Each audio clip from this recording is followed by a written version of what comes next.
नमस्कार साथियों, आज हम करने जा रहे हैं अपना जो मैंने आप लोगों को वर्कशीट दी थी, वर्कशीट 1, उसके हम क्या क्वेश्चंस का सॉल्यूशन करने जा रहे हैं। तो देखिए हम करते हैं। पहला वाला क्वेश्चन किस तरीके से होगा। तो हमें दिया हुआ है ए बी सी, क्या है एक ए पी में दे रखा है। तो कह रहा है ए 1 में B C 1 C A 1 A B, ये किस में होंगी अगर ये टर्म्स इस तरीके से पूछी जाती है। तो मैंने आपको पहले ही बता रखा है, जब भी हमारे पास ए बी सी या एक्स वाई जेड करके कुछ भी टर्म्स आती है तो जितनी सिंपल इजी हो सकती है ए पी हम अपनी तरफ से कंसिडर कर लेते हैं। तो हमने क्या करा, यहाँ पर 1 2 3 हमने क्या मान ली, एक ए पी मान ली। तो ये हम ए बी सी के अकॉर्डिंग कंपेयर करते हैं। तो ए की वैल्यू 1 है, बी का मान 2 है और सी का मान कितना भाई यहाँ पर 3 है। हम इसका अकॉर्डिंग कंपेयर करते हुए चल रहे हैं। तो ये कह रहा है 1 में बी सी, 1 में बी सी, 1 बी सी की वैल्यू अगर मैं निकालता हूँ तो 1 में बी और सी का गुना होकर आ गया 6। 1 में सी ए, इसकी मैं वैल्यू निकालता हूँ 1 में सी ए, तो ये वैल्यू आ गई 3। 1 में ए बी, इसकी वैल्यू हम कंपेयर करते हैं तो ये वैल्यू आ गई ए बी, ये 2। अब मैंने आप लोगों को पार्ट 2 के अंदर बताया हुआ है। पार्ट 2 जिन लोगों ने नहीं देखा है तो वो इस पार्ट 2 को देख सकते हैं, फिर उसके बाद ये वाले सॉल्यूशंस देखना। अब तो मैंने आपको क्या बताया था, अगर ए बी सी हमारे पास 3 टर्म होती कोई भी, तो हम ए पी में कैसे चेक करेंगे। तो मैंने बताया था 2b इक्वल टू होता है ए प्लस सी के। जी पी के केस में क्या होता है हमारे पास, B square equal to A C होता है। और एच पी हार्मोनिक प्रोग्रेशन हरात्मक श्रेणी के केस में क्या होता है, B equal to twice of A C upon में ए प्लस सी। ये कंडीशंस होती है अगर हमें ए बी सी कोई भी टर्म दे रखी हो ए पी जी पी और एच पी में चेक करने के लिए। तो हम देखिए पहले वाले के लिए चेक करते हैं। यहाँ पर हमें दिया हुआ है ट्वाइस ऑफ बी, बी कितना यहाँ पर हमारे पास ये टर्म ए होगी, ये बी होगी और ये सी। तो ये 1/3 करेंगे तो ये वैल्यू निकल कर आई 2/3। ये किसकी थी, ट्वाइस ऑफ बी की वैल्यू। ये इक्वल होनी चाहिए ए प्लस सी के इक्वल। ए ये है और सी ये है, तो 1/6 और 1/2 इनके एलसीएम लिए हमने, तो ये आ गया 1, ये 3, तो ये 4/6, 2 दूनी 4, 2 दिए 6। तो ये वैल्यू आ गई हमारे पास कितनी भाई, 2/3। और पहले वाली वैल्यू भी कितनी आ रही है, 2/3। इट मीन्स ये दोनों कंडीशन आपस में सेटिस्फाई होगी। तो यहाँ से हमारे पास जो आंसर निकल के आया 1/BC, 1/CA और 1/AB, ये भी किस में होगी, एक AP में होगी। यहाँ से कंडीशन सेटिस्फाई होगी, 2B इक्वल टू AC। तो मैं उम्मीद करता हूँ कि पहला क्वेश्चन आप लोगों को समझ में आ गया होगा। अब हम करते हैं क्वेश्चन नंबर 2।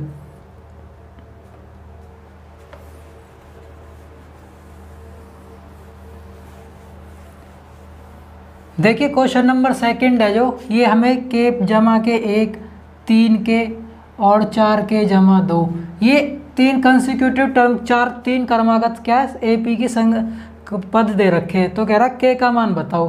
तो ए पी के लिए क्या होता है, जो उनके बीच में कॉमन डिफरेंस होता है, सर्व अंतर जो होता है वो हमेशा क्या होता है, बराबर होता है। तो इनका सर्व अंतर हम निकाल लेते हैं। तो दूसरी टर्म में से पहली टर्म माइनस करेंगे और ये बराबर होगा किसके भाई, तीसरी टर्म में से दूसरी टर्म के अंतर को हम जब घटाते हैं, यही तो होता है। पहले का सार्वंतर बराबर होगा सार्वंतर दूसरे के। तो यहाँ से आ गया 3k माइनस के -1 equal to 4k minus 3k, ये हो जाएगा k और प्लस में 2। इस k को हम इधर लेके आएंगे तो 3k माइनस k तो ये है ही है, तो ये 2k बच गया। ये k इधर आके माइनस का k, ये 2 जमा घटा के 1 इधर जाके जमा के 1, तो 2k माइनस के इक्वल टू k और 2 और 1 3। तो जो k का मान निकल कर आया वो कितना निकल कर आया, 3 निकल कर आया।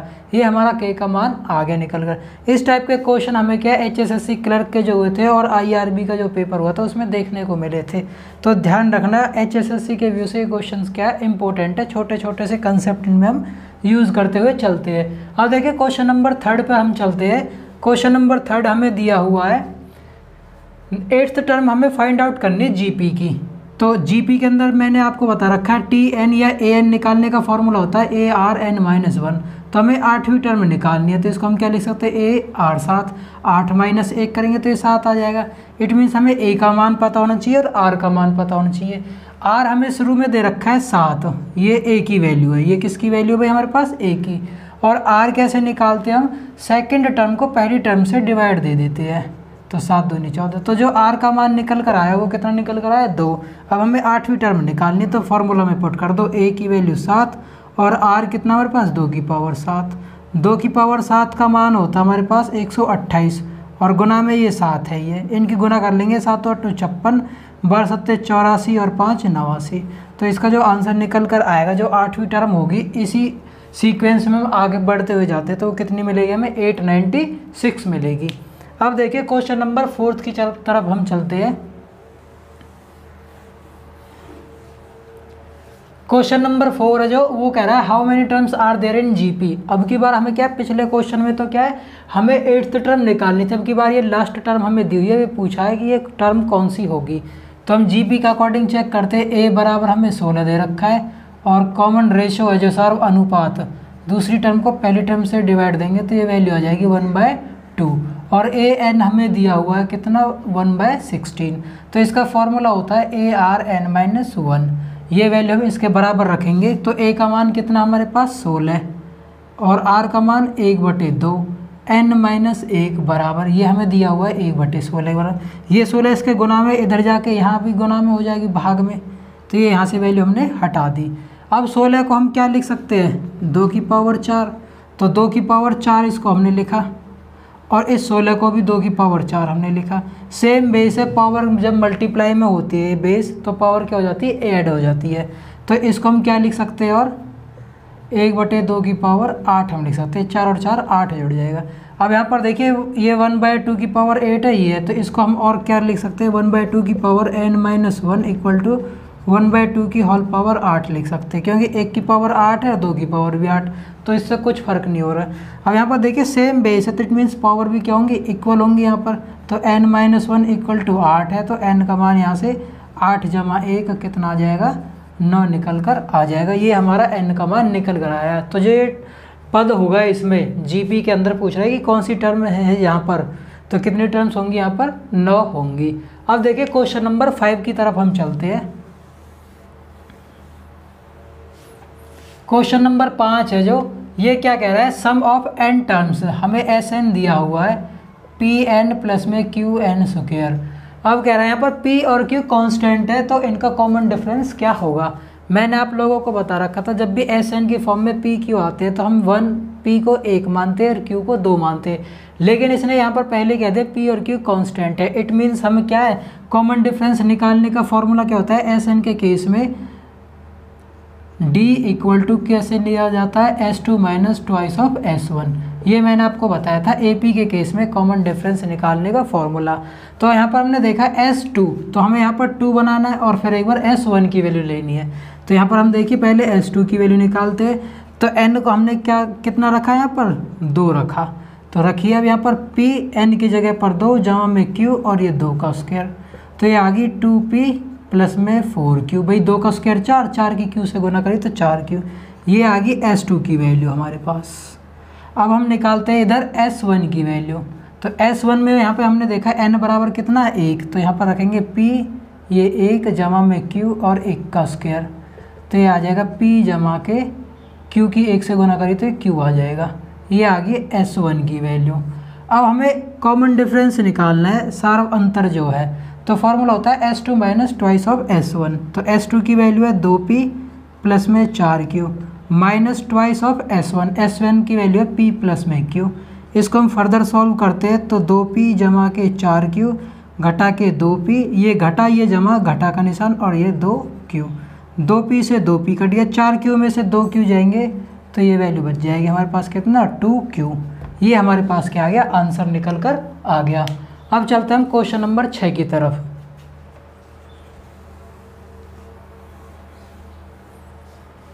देखिए क्वेश्चन नंबर 6 है जो सेम मैंने अभी प्रीवियस क्वेश्चन जो कराया था उसी की तरह है। Sn ये हमें बताना है Sn be the sum of first n numbers if S2n equal to दे रखा है 3Sn, तो हमें इसके रेशियो की वैल्यू बतानी है क्या होगी। तो देखिए मैंने आपको बता रखा है जब भी Sn हमें दे रखा है तो यहाँ पर S2n इक्वल टू 3Sn है। अभी मैंने आपको बताया था कि जो कॉमन डिफरेंस हम निकालते हैं वो कैसे निकालते हैं S2 minus twice of S1 करके निकालते हैं। ठीक है। तो हमें पहले पहला पद पता होना चाहिए। और मैंने एपी जब मैंने पढ़ाई थी स्टार्टिंग में, तो मैंने आपको बताया था सम के केस में कि अगर मैं एक एपी मानता हूँ 1 2 3 4 एंड सो ऑन, तो A1 को हम क्या लिख सकते हैं 1, और सम ऑफ फर्स्ट टर्म भी कितना लिखा जाता है 1। तो यहाँ से क्या रिजल्ट निकल के आता था A1 इक्वल टू S1। ये मैंने पार्ट 2 के अंदर पढ़ाया हुआ है। मैं बार बार बोल रहा हूँ पार्ट 2 बहुत ज़्यादा इंपॉर्टेंट है, आप पार्ट 2 को ज़रूर देखिए, वहाँ पर आपको कंप्लीट पता लग जाएगा बिल्कुल ही क्या मैंने इजी कंसेप्ट से समझाया हुआ है। तो हम यहाँ पर कंपेयर करते हैं। यहाँ पर तो देखिए n बराबर 1 मान हम रखते हैं यहाँ पर, तो ये आ जाएगा S2 इक्वल टू 3 S1। तो यहाँ पर हम वैल्यू इधर नीचे लेके जाएंगे, तो S2 अपॉन में S1 इक्वल टू 3/1। S2 की वैल्यू 3 है और S1 की वैल्यू 1 है। ये इनका रेशो निकल कर आया। तो यहाँ से मैं अगर कॉमन डिफरेंस निकालूँ सार अंतर, तो वो क्या आएगा हमारे पास S2 minus twice of S1, तो 3 माइनस 2 बराबर आ गया 1। ये हमारे पास D का मान निकल कर आया। और S1 को हम क्या लिख सकते हैं A1। तो हमारे पास जो AP बनेगी वो किस तरीके से आएगी, पहली टर्म कितनी है 1, इसमें कॉमन डिफरेंस ऐड हो जाएगा AP के केस में, तो ये नेक्स्ट टर्म एक और ऐड हो जाएगा, एक में 2 3 एंड सो ऑन। इस तरीके से AP हमारे पास बन जाएगी। अब क्वेश्चन के ऊपर हम आते हैं, हमें पूछा है S3n अपॉन में Sn। तो n बराबर हमने 1 रखा है यहाँ पर, तो यहाँ पर भी रखेंगे n बराबर 1। तो n बराबर 1 जब हम रखते हैं तो यहाँ पर आ जाएगा S3 अपॉन में S1। इट मीन्स इनका मतलब क्या है, sum of 3 terms and sum of first term. तो सम ऑफ 3 टर्म्स का हम जब जोड़ करते हैं तो 3 2 5 और 1 6, तो ये वैल्यू आ गई 6 बटे में S1 कितना 1, तो 6 बटे 1 का मतलब कितना 6 हमारे पास आंसर आ जाएगा इस वाले एक्सप्रेशन में। ठीक है। तो S3n अपॉन में Sn की वैल्यू कितनी निकल कर आएगी हमारे पास 6 निकल कर आएगी। अब देखिए क्वेश्चन नंबर 7 किस तरीके से हम करेंगे।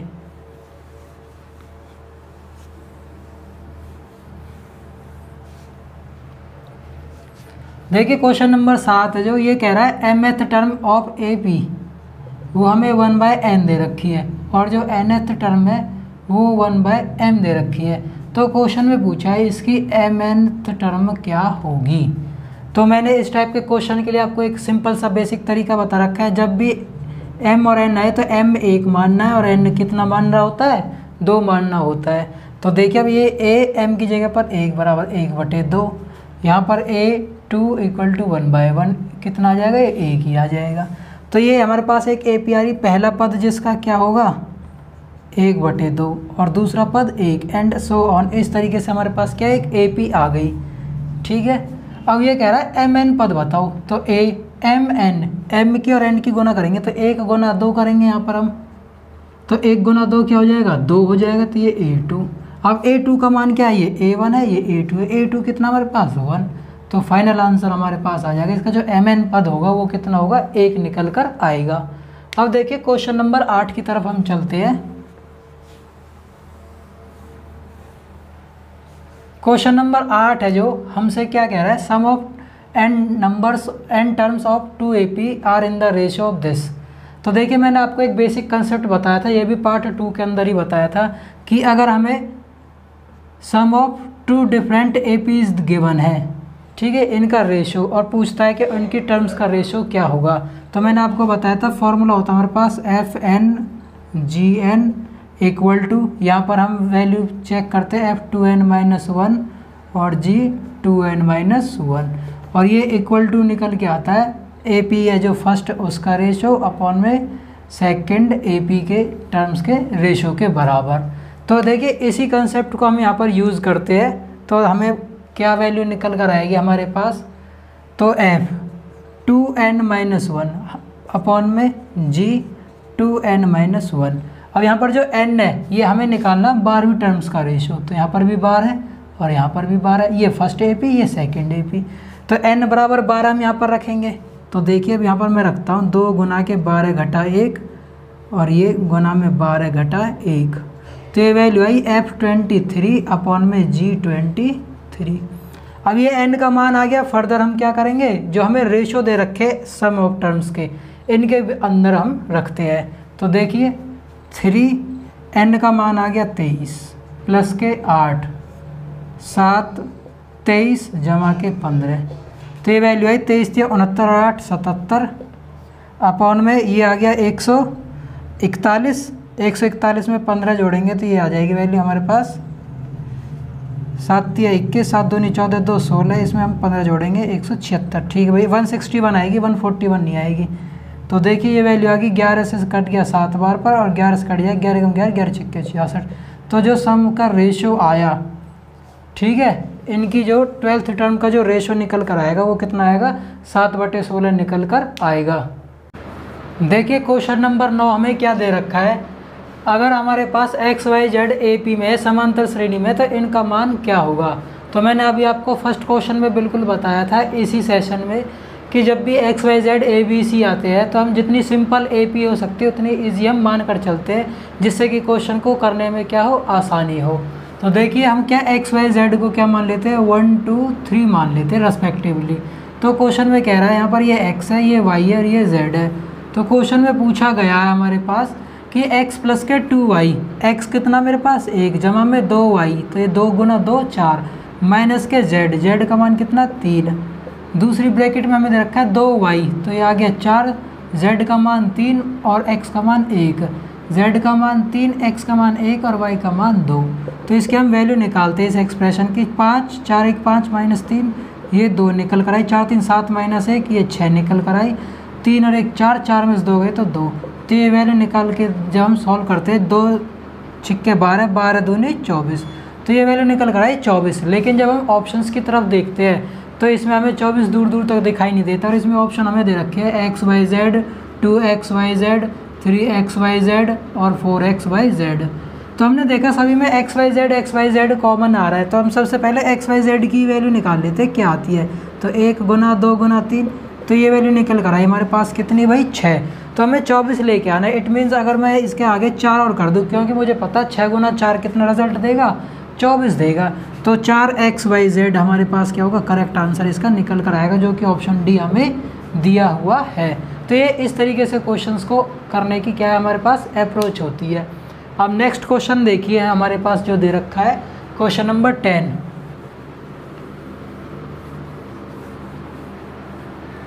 क्वेश्चन नंबर 10 है जो 4th टर्म हमें किसी जीपी की वो x दे रखी है और 10th टर्म है जो वो हमें y दे रखी है और जो 16th टर्म है वो हमें दे रखी है z। तो कह रहा है बताओ जो x y z है जो ये किस में होंगी, AP में होगी, GP में होगी, HP में होगी या इनमें से कोई नहीं। इस तरीके से हमें ऑप्शंस गिवन है। तो देखिए हमारे पास मैंने आपको पहले क्वेश्चन में बताई थी कि जीपी के केस में अगर हमारे पास ABC 3 सीक्वेंस की टर्म्स होती है तो जीपी की कंडीशन क्या होती है, B² इक्वल टू किसके इक्वल होता है, यहाँ पर AC के इक्वल होता है। तो इस 4th टर्म को हम क्या लिख सकते हैं, AR³ equal to x। 10th term को हम क्या लिख सकते हैं, AR⁹ इक्वल टू y और 16th को क्या लिख सकते हैं, AR⁵ बराबर z। तो हम यहाँ पर पहले इससे चेक करते हैं कि जो B² है वो इक्वल टू होगा किसके, AC के। तो देखिए B² इट मीन्स y का स्क्वायर है जो वो इक्वल टू होगा किसके भाई, x और z के। अब यहाँ से हम चेक करते हैं क्या ये जो कंडीशन है क्या इक्वल आती है दोनों तरफ से। तो इस y की जगह पर हम वैल्यू क्या लिख सकते हैं, यहाँ पर इसमें देखिए इधर y का मतलब क्या है, AR⁹ इसका जो स्क्वायर होगा वो इक्वल होगा किसके, XZ के। ये GP के लिए हम चेक कर रहे हैं पहले, क्योंकि हमें क्वेश्चन में GP दे रखे हैं तो मे भी प्रोबेबली चांस है कि ये GP में ही हो, तो इसलिए हम पहले GP के लिए चेक करते हैं, फिर वरना भाई क्या है पहले AP के लिए चेक करेंगे फिर HP के लिए चेक करेंगे। तो x का मान कितना हमारे पास, AR⁵ और z का मान कितना, AR⁵15। तो ये इसको हम फर्दर सॉल्व करते हैं, a का स्क्वायर करेंगे तो ये A², r की 9 की स्क्वायर करेंगे तो ये R18 हो जाएगा। ये वैल्यू इसके इक्विवेलेंट होनी चाहिए तभी ये GP में, अदरवाइज फिर हम ये क्या है AP के लिए चेक करेंगे। a की a से गुना करी तो ये A² बन गया, R3 की R15 से गुना करी तो ये R18 बन गया। तो ये दोनों तरफ से क्या कंडीशन इक्वल आ रही है। इट मीन्स जो हमने लेट किया था ABC GP के लिए हम चेक कर रहे थे जो, वो हमने बिल्कुल सही दिशा में जाके चेक किया था। इट मीन्स जो ये XYZ होंगे वो भी किस में होंगे भाई, हमारे पास GP में होंगे। यही इस क्वेश्चन का क्या होगा, आंसर होगा। अब देखते हैं हम क्वेश्चन नंबर 11 की तरफ। तो देखिए क्वेश्चन नंबर 11 क्या है, ये आप नोट करते हुए चलना।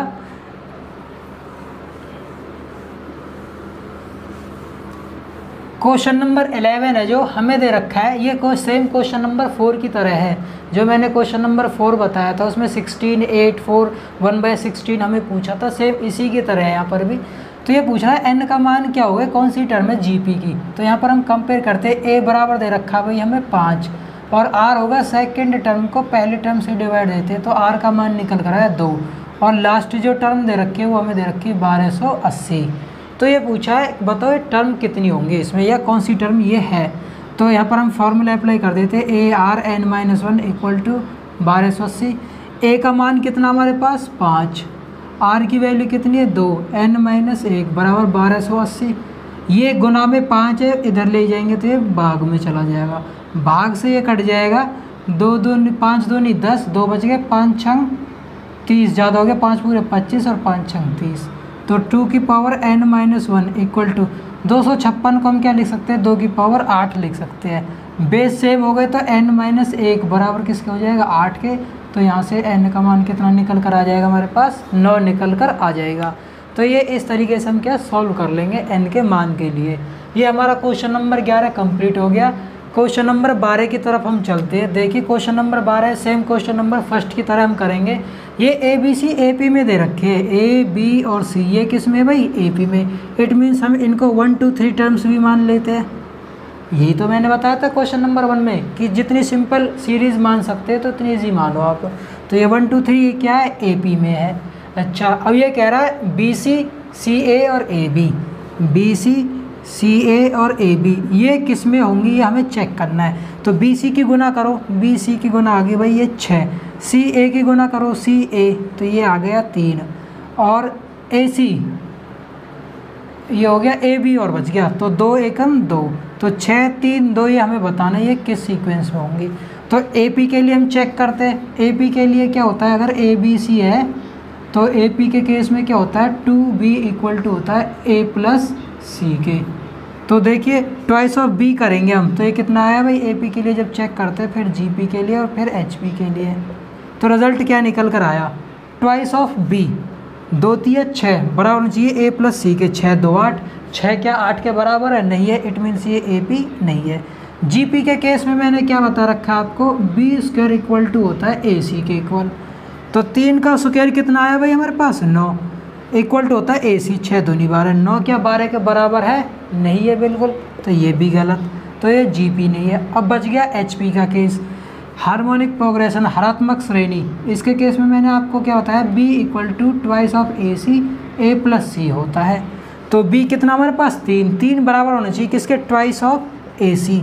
ए कितना है 6 और सी कितना है 2 अपॉन में ए प्लस सी, 6 और 2 8, 2 दूनी 4 दूनी 8, 2 3 6, ये वैल्यू कितनी है 3। क्या ये बी के इक्वल है बिल्कुल, इट मीन्स ये किसका केस होगा, एच पी का केस होगा।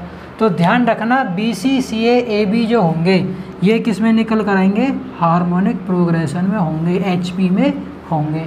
तो इस तरीके से हम क्या क्वेश्चंस को करते हैं। अब देखिए क्वेश्चन नंबर 13 की तरफ हम चलते हैं।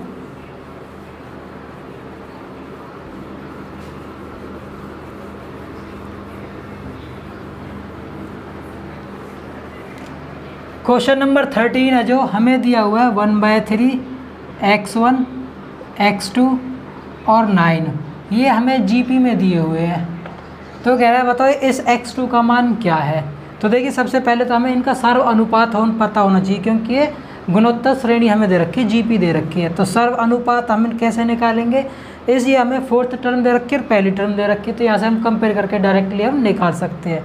तो देखिए ये हमें पहला पद है, दूसरा पद है, तीसरा पद है, चौथा पद है। चौथे पद को हम क्या लिख सकते हैं, A R cube equal to 9, A का मान 1/3 और आर की पावर 3 इक्वल टू 9। ये 3 इधर बटे में तो इधर जाके क्या हो जाएगा गुना में, ये यहाँ से भाग गया, तो ये वैल्यू आ गई कितनी यहाँ पर 27 को हम क्या लिख सकते हैं 3 का क्यूब। कंपेयर किया पावर सेम है तो बेस भी क्या होंगे इक्वल, तो आर का मान आ गया 3, जो सर्व अनुपात है कॉमन रेशियो, इसका मान कितना आ गया 3।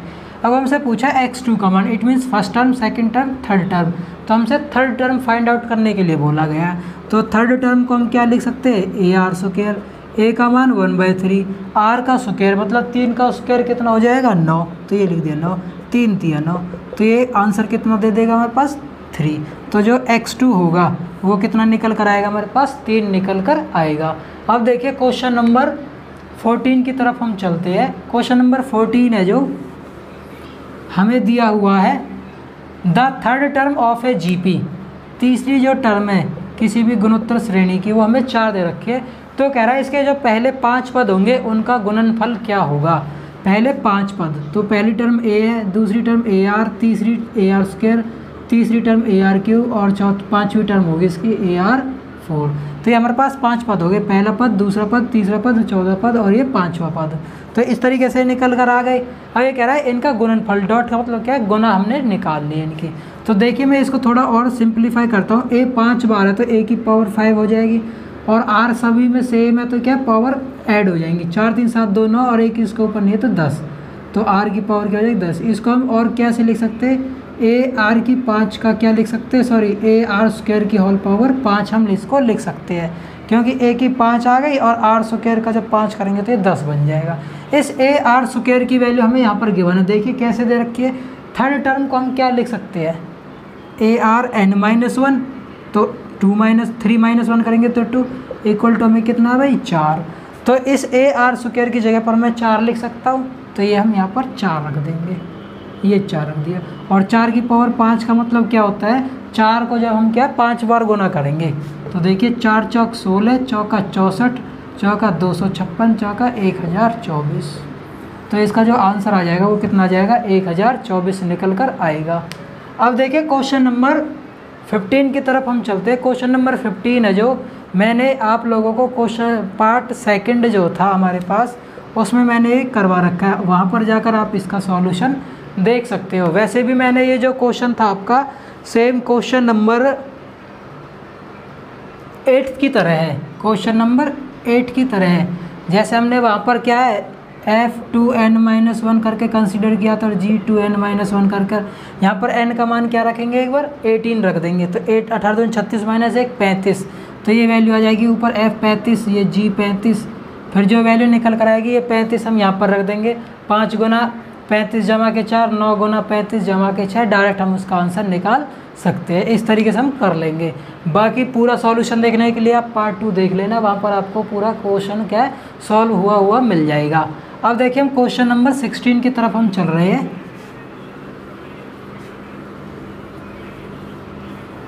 क्वेश्चन नंबर 16 है जो ये हमें क्या है ABCD GP में दे रखे हैं। आप देखिए अब की बार आ गया GP का केस, तो GP जितनी सिंपल इजी आप मान सकते हो उतनी सिंपल आप मान के चलो। तो हम स्टार्ट करते 1 से, 1 2 4 8, ये A है, ये B है, ये C है और ये D है रेस्पेक्टिवली।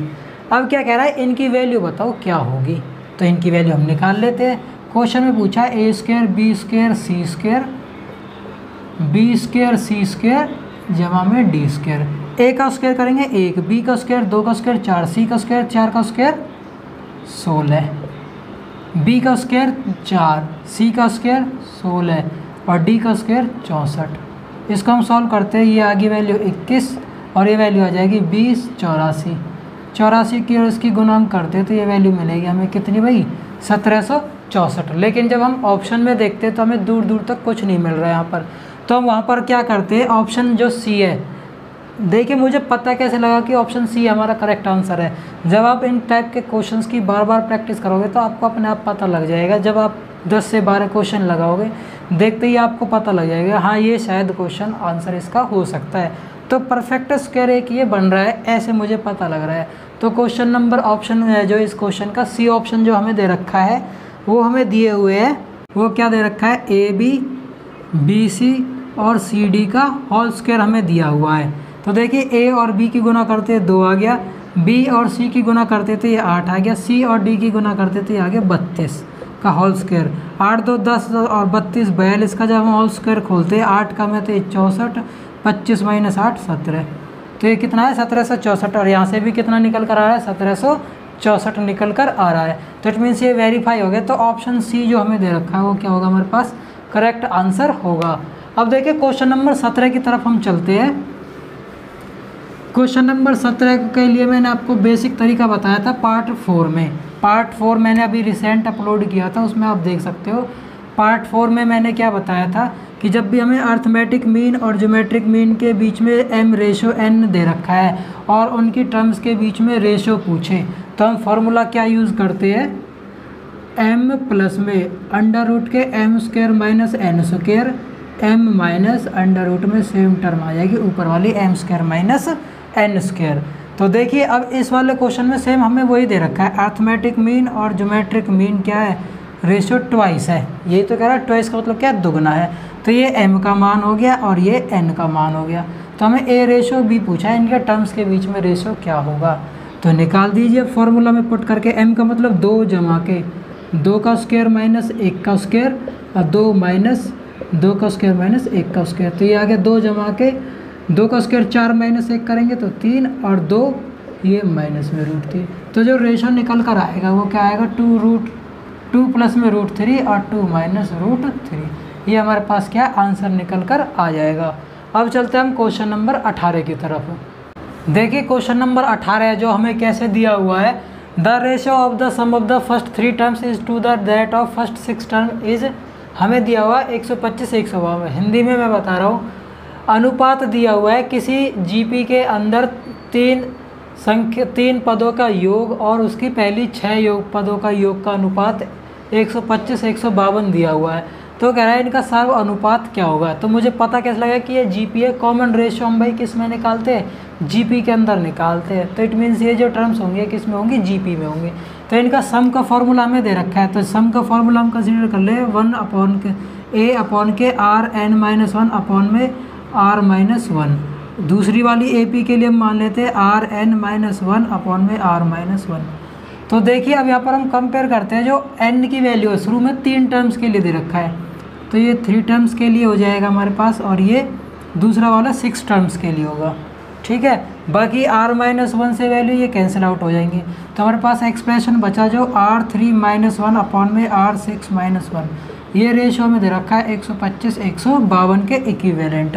अब देखिए इधर हम समझते हैं, तो सेम ऊपर तो मैं सेम ही रहने देता हूँ, नीचे वाली टर्म को हम क्या लिख सकते हैं, R3 का स्क्वायर माइनस 1 का स्क्वायर मैं लिख सकता हूँ।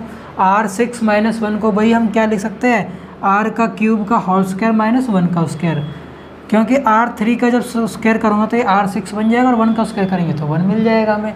अब मैं यहाँ थोड़ा ध्यान से देखूँ तो ये a मान लेते हैं अगर पूरी टर्म को, a² माइनस b² का फॉर्मूला क्या होता है हमारे पास, ये हो जाएगा a प्लस b और एक बार a माइनस b। ये वैल्यू कैंसिल आउट होगी और ये इक्वल में हमारे पास चल ही रहा है भाई 125 152, ये यहाँ पर भी लिखते हुए चलना। अब देखिए हमारे पास ऊपर फाइनल एक्सप्रेशन बच गया 1/के R³ + 1 = 125/152। अब देखिए मुझे क्या है यहाँ पर ये एक्सप्रेशन मिला। अब मुझे करना क्या है, जो मुझे ऑप्शंस दे रखे हैं वहाँ से हर एक ऑप्शन को बारी बारी से चूज़ करना है, सिलेक्ट करना है और वेरीफाई करना है कि कहाँ पर जाके ये 125/152 क्या है आंसर देगा। तो मैं थोड़ा सा दिमाग लगाऊं अपना, भाई 125 मुझे पता है यहाँ पर क्या है, क्यूब रूट आ रहा है यहाँ पर, तो 125 क्या है, थोड़ा सा ध्यान देता हूँ, 5 आ रहा है यहाँ पर, क्या है 5 का क्यूब होता है। तो हम ऑप्शन डी ऑप्शन देखते हैं 3/5, तो यहाँ पर सिलेक्ट करते हैं, तो इसको वेरीफाई करने की कोशिश करते हैं। तो 3/5 का क्यूब और प्लस में 1, 3 का क्यूब अगर मैं खोलता हूँ तो मुझे कितना मिलेगा, 9 मिलेगा। तो ये हम क्या लिख सकते हैं भाई इस पर 9 अपॉन में 5 का क्यूब अगर मैं लिखता हूँ, सॉरी 3 का क्यूब 27 आएगा और 5 का क्यूब अगर मैं खोलता हूँ तो 125। फर्दर इसको जब हम और सॉल्व करते हैं, एक तो ऊपर रहेगा 125 में ये 27 जुड़ जाएगा तो 152 बटे में 125 से ये ऊपर चला जाएगा। तो ये और ये वैल्यू दोनों सिंप्लीफाई होगी। इट मीन्स हमने जो R की वैल्यू ली थी कितनी भाई यहाँ पर कंसीडर करी थी 3/5, तो ये हमने क्या बिल्कुल एक्यूरेट सही मानी थी और यही हमारा क्या आ जाएगा आंसर निकल कर आ जाएगा। ये हमारा क्वेश्चन नंबर 18 था जो कंप्लीट हो चुका है। अब देखिए क्वेश्चन नंबर 19 की तरफ हम चलते हैं।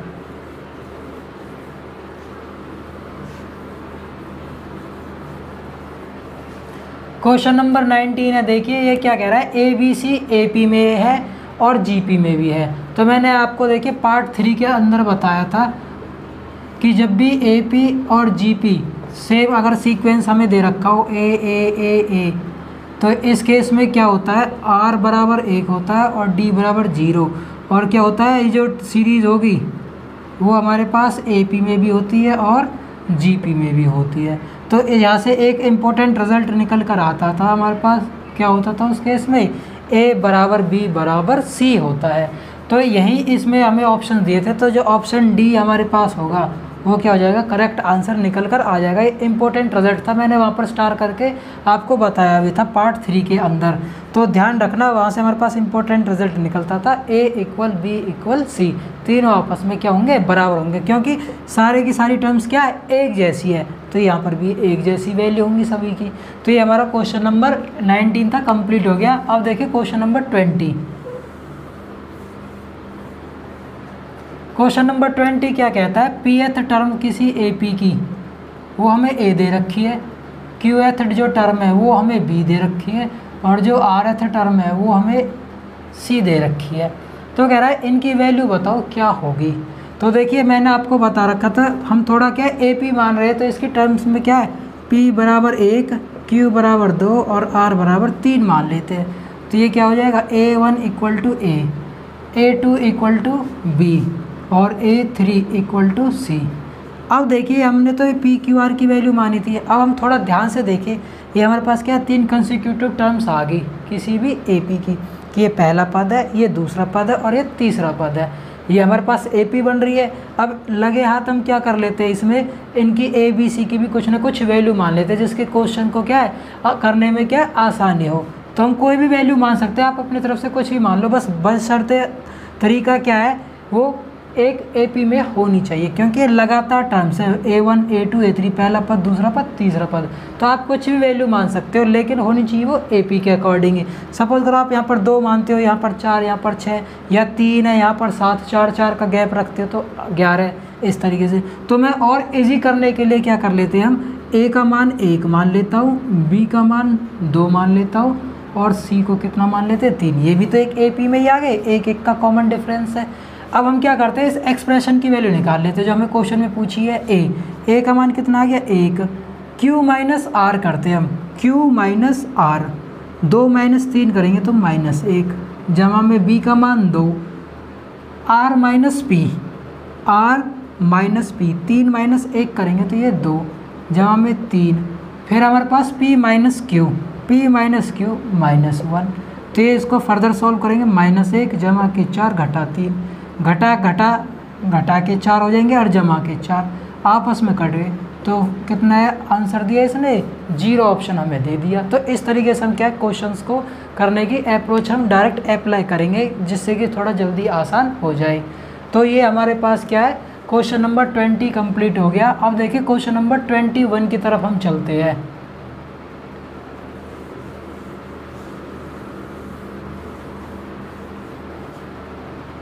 देखिए क्वेश्चन 21 हमें जो दे रखा है वो दे रखा है Pth term, Qth term, Rth term. ऊपर वाले क्वेश्चन में AP था, अब की बारी किस में दे दिए गए, GP में दे दिए गए, और सेम इनमें क्या वैल्यूज इनकी ABC। तो कह रहा है बताओ इस एक्सप्रेशन की वैल्यू क्या होगी। तो देखिए हम सेम उसी क्वेश्चन की तरह हम करते हैं। यहाँ पर P बराबर 1, Q बराबर 2 और R बराबर 3।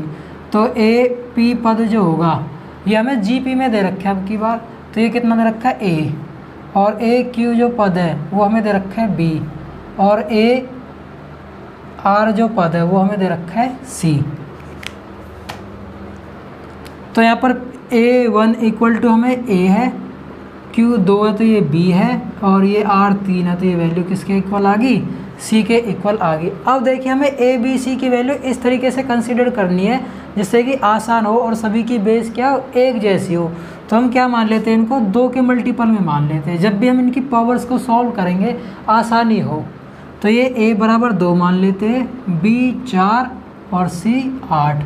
अब मैंने ABC 2, B 4 और C 8 माना, इनमें सभी में क्या है 2 कांस्टेंट मल्टीप्लाई हो रहा है, जो कॉमन रेशियो सभी में क्या है 2 2 का है, और सभी को हम क्या है 2 की पावर में तोड़ भी सकते हैं, इसलिए इसको मैंने क्या 2 4 8 कंसीडर कर लिया है। अब देखिए हमें क्या है एक्सप्रेशन की वैल्यू निकालनी है। तो एक्सप्रेशन की वैल्यू हम देखिए इधर लिखते हैं, ये यहाँ पर लिख देता हूँ मैं P1 Q2 और R3। तो देखिए हमें एक्सप्रेशन में A की वैल्यू कितनी थी भाई 2, Q माइनस R, तो 2 - 3 करेंगे तो -1, ये डॉट का मतलब क्या है, गुना है।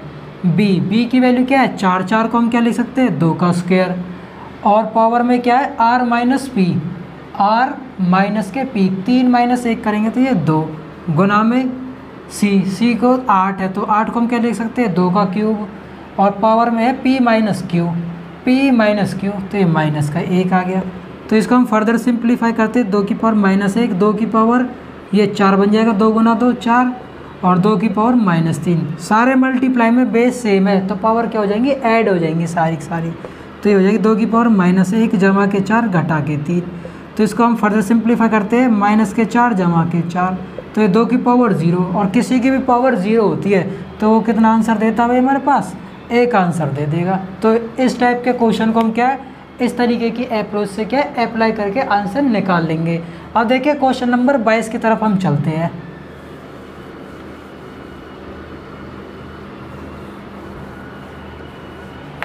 क्वेश्चन नंबर 22 है, जो हमें एसएन दिया हुआ है, सम दे रखा है किसी भी जीपी के टर्म्स का 2n-1, तो कह रहा है इसका कॉमन रेशियो बताओ। तो एपी के केस में मैंने भाई आपको बताया था, जब भी हमें एसएन की टर्म्स में दे रखा होता है तो कॉमन रेशियो जो कॉमन डिफरेंस निकालने का फॉर्मूला होता है S2 - 2 ऑफ S1। लेकिन जीपी के केस में कॉमन रेशियो निकालने का फॉर्मूला होता है S2 अपॉन में S1 - 1 अलग से। तो यहाँ पर हम कंपेयर करते हैं क्या है भाई S2 और S1। तो सबसे पहले हम S1 की वैल्यू निकाल लेते हैं n बराबर 1 रखकर, तो 2 की पावर 1 -1, 2 -1 करेंगे तो ये निकल कर आया 1। फिर हम S2 निकाल लेते हैं, तो यहाँ पर हमने n बराबर कितना रखा है 2 रखा है, तो 2 की पावर 2 -1, 2 का 2 कितना होता है 4 -1, ये निकल कर आ गई 3। अब फॉर्मूले में हमें कॉमन डिफरेंस निकालना है, सॉरी कॉमन रेशियो। तो कॉमन रेशियो R बराबर इस फॉर्मूले से निकाल देंगे, S2 अपॉन में S1। S2 कितना आया था 3, अपॉन में S1 कितना 1 और -1, 3/1 का मान कितना आ गया 3 घटा 1, तो ये आंसर दे देगा हमें कितना भाई 2। ये हमारे पास क्या करेक्ट आंसर निकल कर आ जाएगा। तो आज के सेशन के लिए हम थोड़ा इतना ही रखते हैं, जिससे कि वीडियो थोड़ी लंबी ना हो जाए। तो हम क्वेश्चन नंबर 22 तक ही हम करते हैं, बाकी के जो 8 क्वेश्चन बच गए हम उसको क्या है नेक्स्ट वीडियो में हम कर लेंगे। तो आज के सेशन के लिए बस इतना ही। जय हिंद, वंदे मातरम।